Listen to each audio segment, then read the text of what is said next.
नमस्कार। आज हम दिल्ली सल्तनत के एक बहुत ही दिलचस्प लेकिन छोटे से दौर पर बात करेंगे। खिलजी वंश। सिर्फ 30 साल, मतलब 1290 से 1320 ईस्वी तक।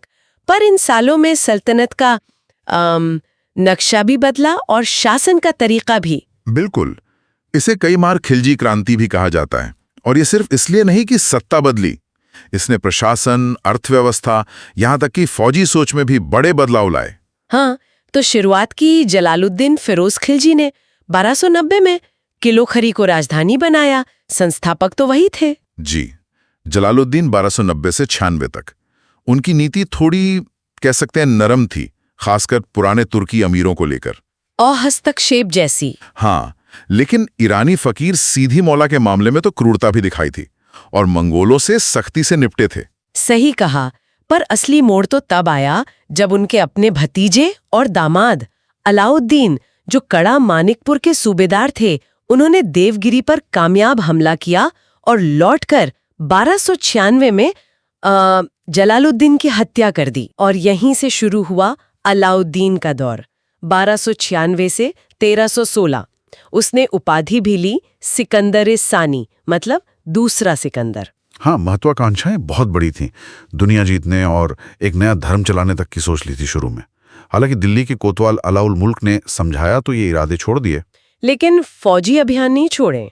गुजरात पर कब्जा 1298-99 वो बहुत अहम था। जी हाँ, वहीं से मलिक काफूर मिला, जिसे 1000 दिनारी भी कहते हैं।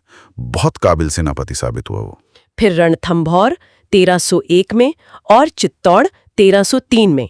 चित्तौड़ का जिक्र तो अमीर खुसरो के खजाइनुल फुतूह में भी है। हाँ, और बाद में जायसी की पद्मावत ने रानी पद्मिनी की कहानी से उसे और मशहूर कर दिया। और मलिक काफूर ने तो दक्षिण में धूम मचा दी। वारंगल। हाँ, वारंगल, जहां से कहते हैं कोहिनूर हीरा मिला था। फिर देवगिरी, होयसल और दूर पांडे राज्य तक। पर इन हमलों का मकसद वहां सीधे हुकूमत करना उतना नहीं था, जितना वहां से दौलत लाना और शासकों को दिल्ली के अधीन करना था। अच्छा, लेकिन जीत के अलावा अलाउद्दीन के प्रशासनिक और आर्थिक सुधारों की भी बहुत बात होती है। ये समझना जरूरी है कि आखिर उसने ये सब क्यों किया, क्या जरूरत थी। बिल्कुल। देखिए, इसके पीछे सीधी वजह थी। एक तो मंगोलों के हमले लगातार हो रहे थे, तो एक बड़ी स्थायी सेना चाहिए थी। और इतनी बड़ी सेना रखने के लिए चाहिए था पैसा और राज्य पर पूरा नियंत्रण। समझ रहे। तो इसी वजह से वो बाजार नियंत्रण वगैरह। हाँ बिल्कुल, बाजार नियंत्रण मतलब दीवाने रियासत और शहनाए मंडी जैसे अफसर नियुक्त किए, जरूरी चीजों के दाम तय कर दिए, जमाखोरी पर सख्त पाबंदी और सजाएं भी कठोर थीं। कम तौलने पर वो शरीर से मांस काट लेने तक का जिक्र है। बाप रे, बहुत सख्त। और जमीन के मामले में क्या किया? जमीन की पैमाइश करवाई, जिसे मसाहत कहते हैं, और उपज का सीधा 50% लगान तय कर दिया, खराज। ये बहुत ऊंची दर थी। 50%? और बिचौलियों का क्या? खुद मुकद्दम? हाँ, वो खुद मुकद्दम, चौधरी उनके खास अधिकार छीन लिए ताकि लगान सीधा खजाने में आए। और ऊपर से घरी यानी घर पे टैक्स और चरी यानी चराई पर टैक्स भी लगा दिया। अच्छा, और सेना में क्या सुधार किए? सेना को पेशेवर बनाया। दीवाने आरिज मतलब सैन्य विभाग, उसे मजबूत किया। स्थायी सेना रखी, सैनिकों को नगद वेतन देना शुरू किया, ये अहम था। हाँ, नगद वेतन। और भ्रष्टाचार रोकने के लिए घोड़ों को दागने की प्रथा, दाग, और सैनिकों का पूरा हुलिया लिखने की प्रथा, हुलिया, शुरू की। और इन सब पर नजर रखने के लिए एक बढ़िया जासूसी सिस्टम बनाया। बरीद और मुनियन नाम के जासूस पूरे राज्य में फैले थे। तो ये तो एकदम सेंट्रलाइज्ड और बहुत ही कठोर सिस्टम लगता है। अमीरों पर भी तो बहुत पाबंदियां थीं, उनकी जमीनें लेना, उनके आपस में मिलने जुलने, शराब पर रोक। क्या ये सब कारगर रहा या अंदर ही अंदर गुस्सा पनप रहा था? देखिए, अलाउद्दीन का मानना था कि विद्रोह रोकने के लिए ये सब जरूरी है। उसका शासन पूरी तरह निरंकुश था, इसमें कोई शक नहीं।